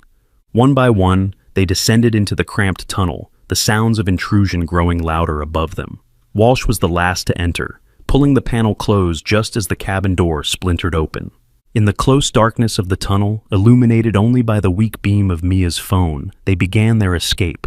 4 humans and 1 extraordinary dog, crawling desperately toward an uncertain future, with the forces of Pinnacle Elite closing in behind them. What none of them realized yet was that Emma's connection with Luna was far more than a child's empathic bond with an animal. It was the unintended success of Pinnacle's most ambitious and dangerous experiment, a breakthrough that Alexander Graves would kill to possess, and that Daniel Walsh had risked everything to prevent. The narrow mining tunnel seemed endless, a claustrophobic nightmare of rough stone and damp earth. Jack's shoulders scraped against the walls as he crawled, following Emma's small form ahead of him. Behind came Luna, then Mia, with Walsh bringing up the rear. The only sound was their labored breathing and the occasional scrape of clothing against rock. How much further? Jack whispered, after what felt like hours. Almost there, Walsh replied from behind. The tunnel widens just ahead. We're deep in the old mining system now. True to his word, the passage gradually expanded until they could stand, though hunched over. Emma's face was streaked with dirt, but her eyes remained clear and determined. Luna stayed close to her, the dog's movement steady despite her recent recovery. Pinnacle's people won't follow us down here, Walsh said, checking the tunnel behind them. Too confined for their tactical gear, and the risk of cave-ins is too high. You seem to know a lot about their tactics, Mia observed, studying Walsh cautiously. I should. I helped develop them. Walsh's expression darkened. Before I realized what Graves was really doing with the program. They emerged into a larger chamber where several tunnels converged. The remains of old mining equipment lay scattered about, rusted and forgotten. Walsh led them to a small alcove where he had stashed emergency supplies, water, energy bars, a medical kit, and 2 powerful flashlights. Drink, he instructed, passing around water bottles. We're safe for the moment, but we need to keep moving. My contact can extract us from a clearing about 2 miles from here, but we need to reach it within the hour. As they drank and ate, Jack studied Walsh. The man moved with military precision, his awareness of their surroundings constant. How long did you work for Pinnacle? He asked. 5 years, Walsh replied. I was recruited from Special Forces to develop their canine training program. It was supposed to be cutting-edge protection dogs for high-value clients. His jaw tightened. Then Graves took over and everything changed. The training became more extreme, the methods more invasive. We weren't just teaching dogs anymore. We were re-engineering them. The chips, Mia said, the neural implants. Walsh nodded. That was just the beginning. Graves brought in neurologists, genetic engineers, behavioral scientists. The goal shifted from training elite protection dogs to creating controllable weapons. Dogs with enhanced intelligence, strength, and aggression that could be triggered remotely. He glanced at Luna. Subject 17, Luna, was one of the most promising subjects. Exceptional intelligence, physical capabilities beyond normal parameters, perfect recall. But she ran away, Emma piped up. Walsh looked at the child with renewed wonder. Yes, she did something no other subject had managed. She resisted the control protocols and escaped during a training exercise. He knelt to Luna's level, examining her closely. I helped remove her primary control collar, but I didn't think she'd survive the secondary implant's pain stimulation. Most dogs would have succumbed to it or returned to base from conditioning. She found us in the park, Jack explained. Someone had painted her gray like a statue. Walsh's expression darkened. Graves' idea of a warning to the other dogs and a punishment for the one that got away. Left to die in plain sight. He stood, checking his watch. We need to move. My contact will abort if we're not at the extraction point on time."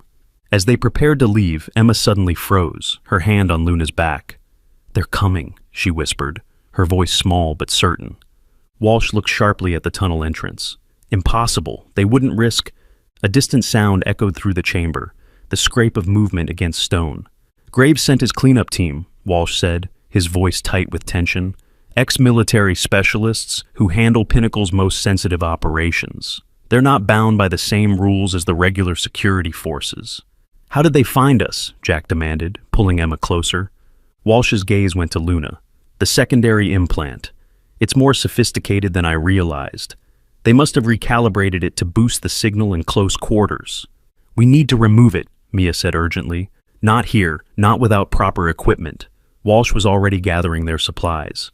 "Our only option is to reach the extraction point. My contact has a portable surgical unit in his helicopter." He pointed to one of the tunnels branching off the chamber. "This way. It's the most direct route to the surface." They moved quickly, Walsh taking the lead with one of the powerful flashlights, Jack carrying Emma in the middle, with Luna at their side, and Mia bringing up the rear.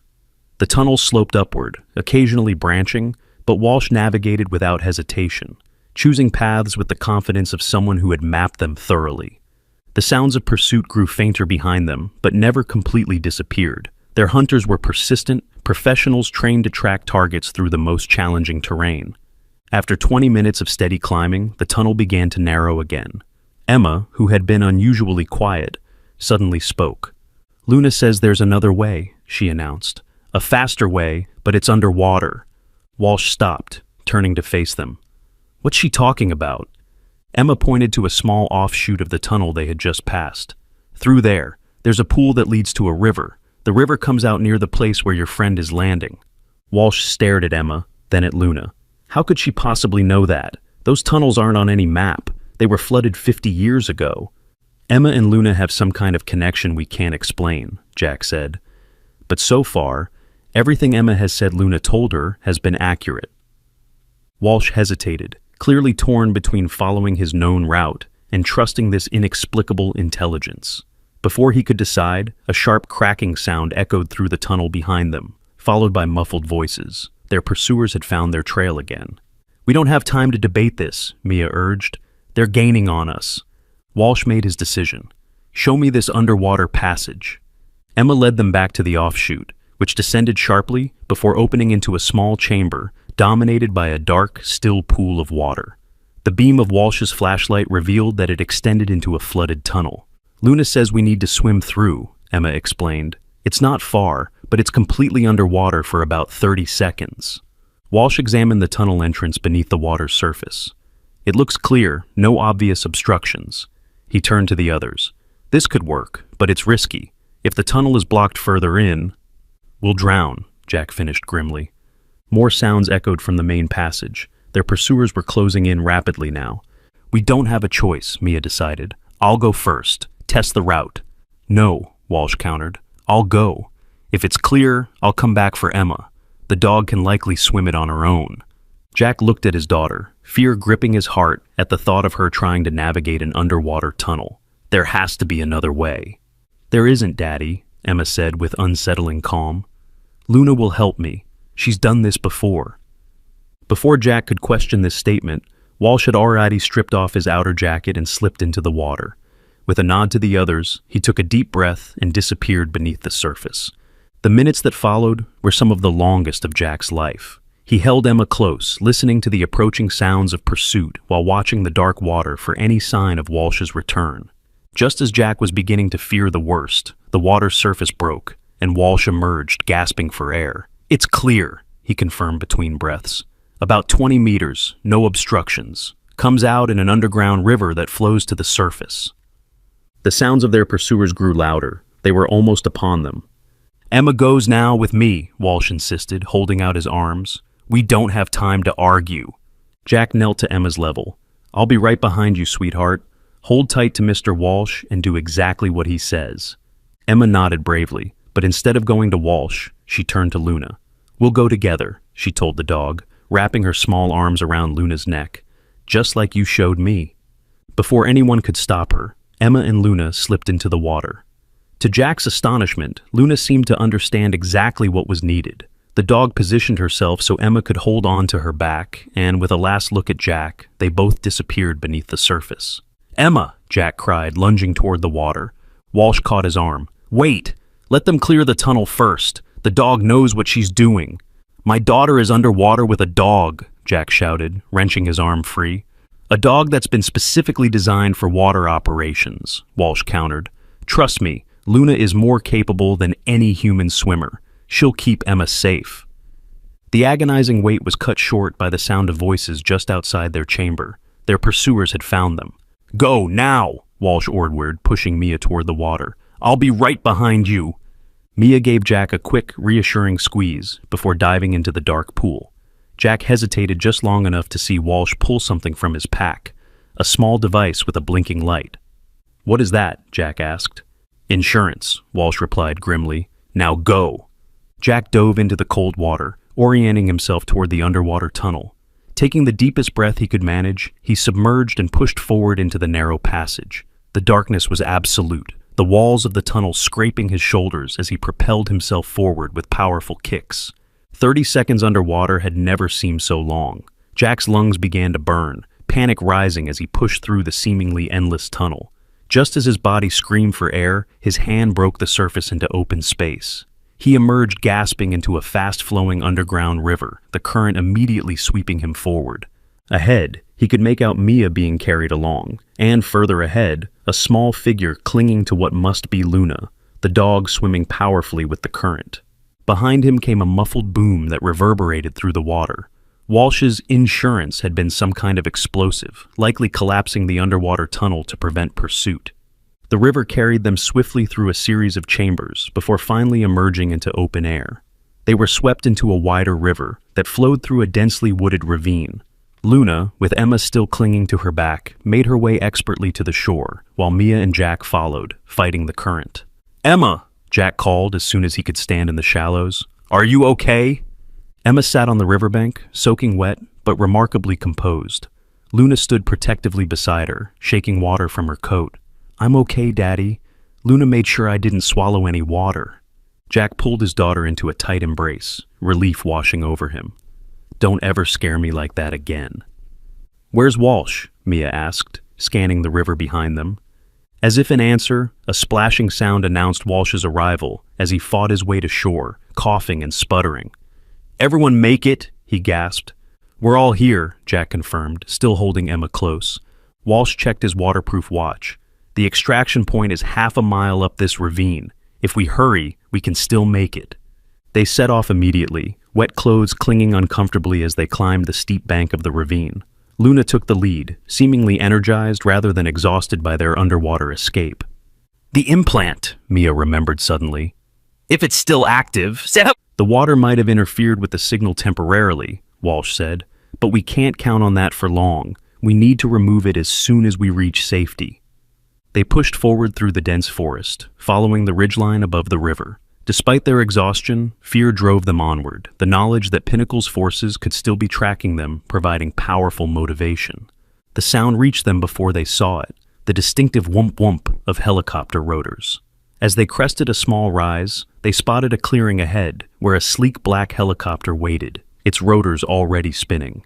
"That's our ride," Walsh confirmed, urging them forward. "Move!"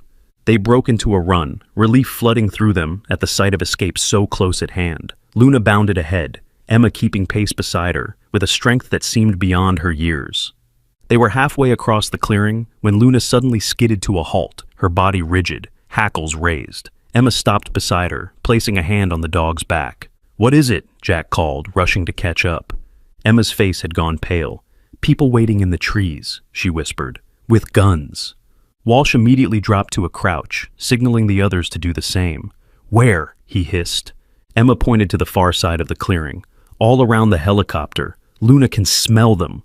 Walsh pulled a small pair of binoculars from his pack and scanned the area. "Damn it," he muttered. "She's right. Pinnacle's cleanup team got here ahead of us. That's not my contact's helicopter."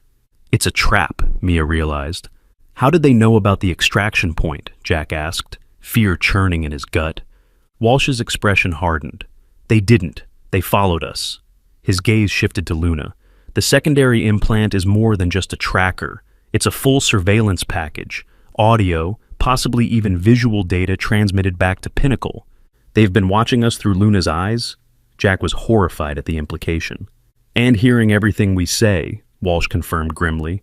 That's how they stayed one step ahead of us. That's how they knew about the extraction. Emma knelt beside Luna, her small hands framing the dog's face. "It's not your fault," she whispered. "You didn't know they were using you." Luna whined softly, pressing her head against Emma's chest. The bond between them seemed to deepen with each challenge they faced. "What do we do now?" Mia asked, desperation creeping into her voice. "We're exhausted, soaking wet, and surrounded." Walsh studied the clearing, his military training evident in his methodical assessment. "We need to split up. They're expecting all of us together. I'll create a diversion on the west side. Jack, you take Emma and Luna east toward that ridge. Mia, head south back toward the river. Meet up at my cabin, the real one, not the decoy they found earlier." "No," Jack said firmly. "We stay together." "If we stay together, they'll catch all of us," Walsh argued. "This way, some of us have a chance." Before they could debate further, Luna's head snapped up, her attention focused on something in the sky behind them. They turned to see another helicopter approaching, smaller than the one in the clearing, with civilian markings. "That's my contact," Walsh said, relief evident in his voice. "But he'll fly straight into an ambush unless we warn him." Without hesitation, Walsh pulled a signal flare from his pack and fired it into the sky, a bright red warning that arced high above the trees. The approaching helicopter immediately veered away from the clearing, circling cautiously. Their action, however, revealed their position to Pinnacle's forces. Shouts echoed across the clearing as armed figures emerged from the tree line, moving rapidly in their direction. "Run!" Walsh ordered, firing another flare, this one directly at the Pinnacle helicopter. The magnesium flare struck near the fuel tank, causing a momentary distraction as the ground crew scrambled to remove it. They fled back into the forest, Luna leading the way with Emma close behind. Jack carried their emergency pack, while Mia and Walsh brought up the rear, occasionally stopping to lay false trails. Walsh's contact, seemingly understanding the situation, began a series of daring maneuvers, drawing fire from Pinnacle's forces while staying just out of range. The distraction bought them precious minutes to disappear into the dense undergrowth.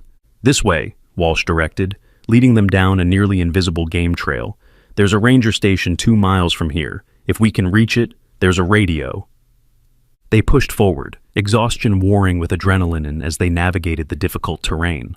Luna never left Emma's side, the dog's powerful body serving as both guide and guardian. They had covered perhaps half the distance when disaster struck. A hidden snare, likely set by Pinnacle's advance team, caught Walsh's ankle as he took the lead. He went down hard, a sharp cry of pain escaping before he could suppress it. Jack rushed to his side, finding Walsh's leg bent at an unnatural angle, clearly broken. "Don't move," he ordered, examining the injury. "Leave me," Walsh gasped through clenched teeth. "I'll only slow you down. The ranger station is straight ahead. Can't miss it." "We're not leaving you," Mia said firmly, already pulling medical supplies from her waterproof bag. The sound of pursuit grew louder. Pinnacle's forces had picked up their trail again. They had minutes at most before they would be surrounded. "Jack," Walsh said urgently, pressing something into his hand. "Take this. It's a kill switch for Luna's implant. Short range, one-time use. Get close enough to activate it, and the implant goes dead permanently." Jack stared at the small device. "You had this all along? Why didn't you use it earlier?" "Because using it could kill her," Walsh admitted. "The implant is connected to her central nervous system. Deactivating it improperly could cause catastrophic damage." "Then we're not using it," Jack said firmly. "You might not have a choice," Walsh insisted. "If Graves gets hold of her, or worse, your daughter..." He left the implication hanging. The connection between them is what Graves really wants. It's the breakthrough he's been working toward. Direct neural communication between enhanced animals and humans. Think what he could do with that technology. Before Jack could respond, Luna growled, a low, warning sound. Emma tensed beside her. "They're surrounding us," she whispered. 12 men, with special guns. "Tranquilizers," Walsh confirmed grimly. "They want Luna and Emma alive." Jack's mind raced. They were trapped, exhausted, with an injured man and no chance of outrunning their pursuers. If they surrendered, Graves would get exactly what he wanted. Luna and Emma, the perfect test subjects for his twisted experiments. If they fought, they would almost certainly lose. Unless... Mia, Jack said quickly, can you stabilize Walsh enough for him to move with help? Mia nodded. Temporary splint, yes, but he won't be fast. He doesn't need to be, Jack decided. Walsh, your contact is still out there, right? Looking for us? Walsh nodded through his pain. Davis won't abandon us. He's a former PJ, pararescue. He'll find a place to set down and come looking. Then we need to get you and Mia to the ranger station, Jack said. If you can reach the radio, you can direct Davis to pick you up. What about you? Mia asked, already working on Walsh's leg. Jack looked at Emma and Luna, his heart heavy with the decision he was making. We're going to create a diversion, lead them away from you. No, Mia protested. They'll catch you. Not if we use their own strategy against them, Jack countered. They're tracking Luna's implant, following it like a beacon. We'll lead them on a chase while you get Walsh to safety and bring back help. Emma moved to her father's side, her eyes solemn but unafraid. We can do it, Daddy. Luna knows these woods better than they do. Jack felt a surge of pride mixed with fear for his brave daughter. Are you sure, Emma? It will be dangerous. Emma nodded, her hand resting on Luna's head. Luna says we can trust her. She won't let them catch us. Walsh grimaced as Mia tightened the makeshift splint. It might work. The cleanup team is focused on recovering the primary assets, the dog and the girl. If you lead them away, Mia and I have a better chance of reaching help. Take the kill switch, Jack instructed, pressing the device back into Walsh's hand. If we're not back in 3 hours, assume we've been captured. Use it as leverage. Tell Graves you'll destroy his precious implant if he doesn't release us. Walsh accepted the device with a nod of understanding. 3 hours. Then I trigger it, regardless of the consequences to Luna. No, Emma said suddenly. Luna says there's another way. She knelt beside the injured man, her small face intense with concentration. She says the implant is in her head, right behind her ear. The doctor can take it out. Mia looked uncertain. I'm a veterinarian, not a surgeon. Removing a brain implant without proper equipment. Luna says it's not in her brain anymore, Emma continued with that eerie certainty. She moved it. It's just under the skin now. She's been pushing it out a little every day since you took the first chip. Walsh stared at the dog in amazement. Self-extraction? That's impossible. The implant is anchored to the skull. Look for yourself, Emma insisted. Mia gently examined the area behind Luna's ear, feeling carefully along the skull. Her eyes widened. She's right. There's something here, just beneath the skin. It's mobile, not anchored at all. Walsh shook his head in disbelief. Incredible. She must have been working at it for weeks, gradually breaking the anchors. Can you remove it? Jack asked urgently, conscious of the approaching danger. Mia took a deep breath. With a local anesthetic and basic tools, yes. It would be like removing a simple tracker chip, not brain surgery. Do it, Jack decided. If we can get that implant out, we can plant it as a false trail while making our real escape. Mia worked quickly, using supplies from her medical kit to numb the area and make a small incision. Luna remained perfectly still throughout the procedure, her eyes locked with Emma's as the child whispered reassurances. When Mia finally extracted the small device, a metallic cylinder no larger than a grain of rice, a collective sigh of relief passed through the group. Now what? Mia asked, holding the bloody implant in a piece of gauze. Jack took it carefully. Now we split up. Mia, help Walsh to the ranger station. Emma, Luna, and I will plant this somewhere to lead Pinnacle's people away, then circle back to meet you.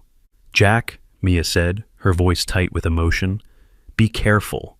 He nodded, squeezing her hand. 3 hours. If we're not at the ranger station by then, don't wait for us. Get Walsh to safety and contact Cooper. The sounds of their pursuers grew closer. They were out of time. With quick final embraces, they separated. Mia helping Walsh limp toward the ranger station, while Jack, Emma, and Luna headed in the opposite direction. The active implant clutched in Jack's hand. Where should we leave this? Jack asked, as they moved quickly through the underbrush. Luna says there's a river crossing ahead, Emma replied.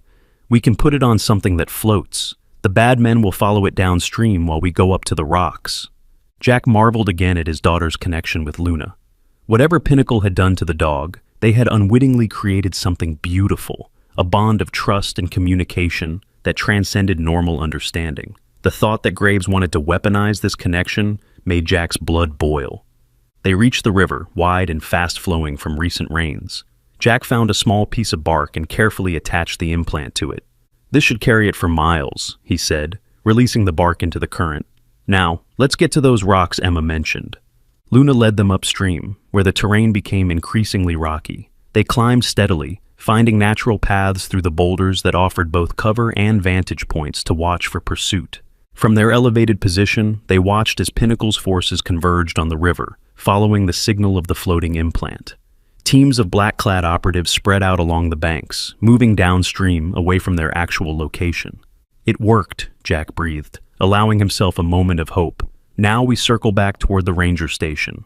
Carefully, Luna led the way with confidence, choosing paths that kept them hidden from any remaining searchers. Emma kept pace without complaint, her small face set with determination that reminded Jack so much of her mother. They had covered perhaps half the distance to the ranger station when the sound of helicopter rotors returned, but different this time, lighter and more rhythmic. A small civilian helicopter appeared over the ridge, hovering briefly before setting down in a small clearing ahead of them. "Is it a trap?" Jack wondered aloud, pulling Emma behind a large boulder. Luna's ears perked forward, but she showed no signs of alarm. Instead, she gave a soft whine and looked at Emma expectantly. "It's okay, Daddy," Emma said, her voice certain. "It's Walsh's friend. Mia and Mr. Walsh are already inside." Sure enough, as they watched, the helicopter door slid open to reveal Mia waving frantically for them to hurry. Relief flooded through Jack as he recognized Walsh in the co-pilot's seat, his leg properly splinted now. "Come on," he urged, lifting Emma into his arms for a final sprint across the open ground. Luna raced beside them, her powerful body moving with the grace and speed that made her so special. As they reached the helicopter, Mia helped pull Emma inside while Luna leapt gracefully into the cabin. Jack was the last aboard, securing the door as the pilot immediately lifted off. "Cutting it close," Walsh shouted over the engine noise. "Pinnacle's forces realized they were following a decoy about 10 minutes ago. They're converging back this way." Jack collapsed into a seat, exhaustion finally overtaking him as the helicopter banked sharply and accelerated away from the mountains. Emma crawled into his lap, while Luna settled at his feet, her mission to protect them still evident in her watchful posture. "Where are we going?" Jack asked, noticing they were heading away from the city. "My contact's private airfield," Walsh explained.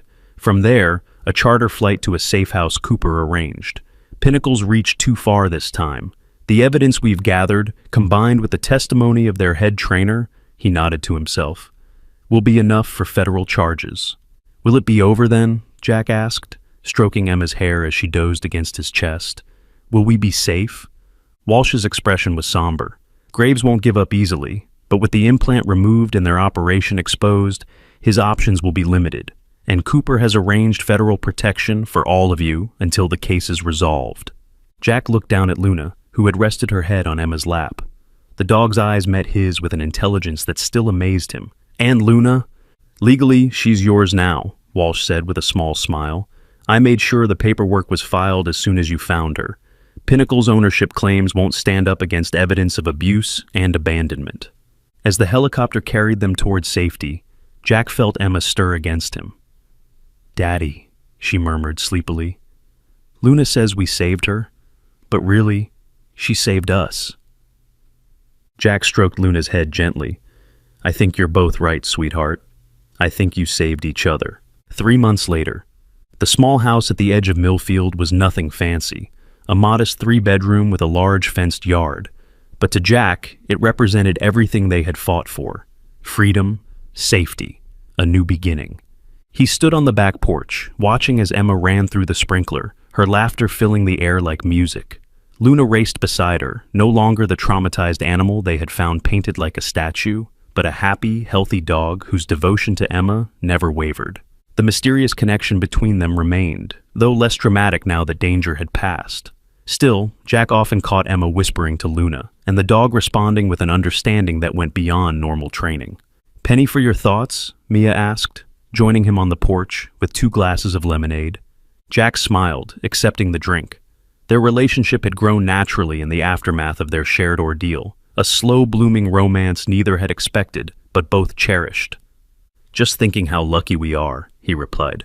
"New home, new job, new beginning." The construction company that had hired Jack paid better than landscaping ever had, and Mia's veterinary practice was thriving in its new location just a few miles away.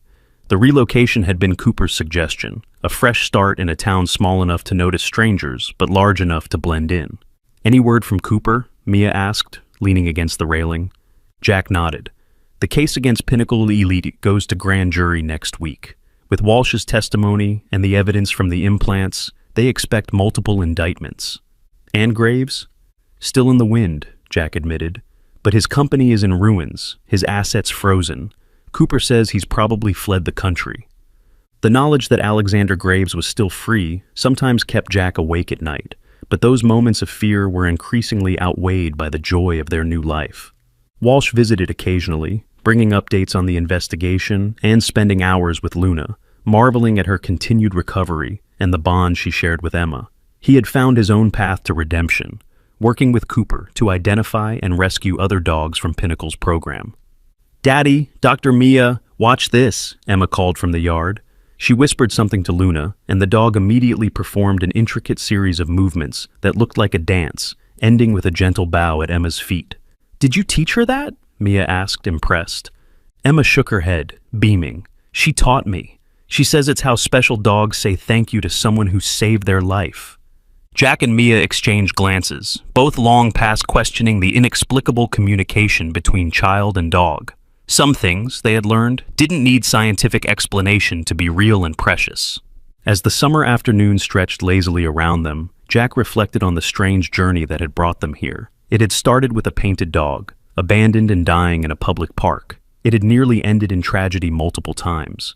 Yet somehow, through courage, compassion, and a bond that defied explanation, they had emerged stronger, together. Luna approached the porch, Emma riding triumphantly on her back, something the powerful dog allowed only for her. The German Shepherd's eyes, once dull with pain and fear, now shone with intelligence and contentment. She had found her place, her purpose, her family. "You know," Jack said quietly to Mia, "when Emma first spotted Luna in the park, she told me the dog was crying inside." Mia nodded, her hand finding his. "And now?" Jack watched as Emma slid from Luna's back, wrapping her arms around the dog's neck in a fierce hug that Luna returned with gentle pressure against the child's shoulder. "Now," he said, "I think they're both smiling inside." As if hearing his words, Luna looked up, those intelligent eyes meeting Jack's with what could only be described as happiness. In saving this extraordinary dog, they had all been saved in return, rescued from loneliness, from grief, from the emptiness that had followed Sarah's death. They had become a family again, different but whole. And in a world that sometimes seemed filled with cruelty and darkness, that was nothing short of a miracle. If you enjoyed this heartfelt story about Luna, Emma, and their extraordinary bond, please don't forget to like, share, and subscribe. Let us know in the comments where you're watching from, and if you've ever experienced a special connection with an animal in your life.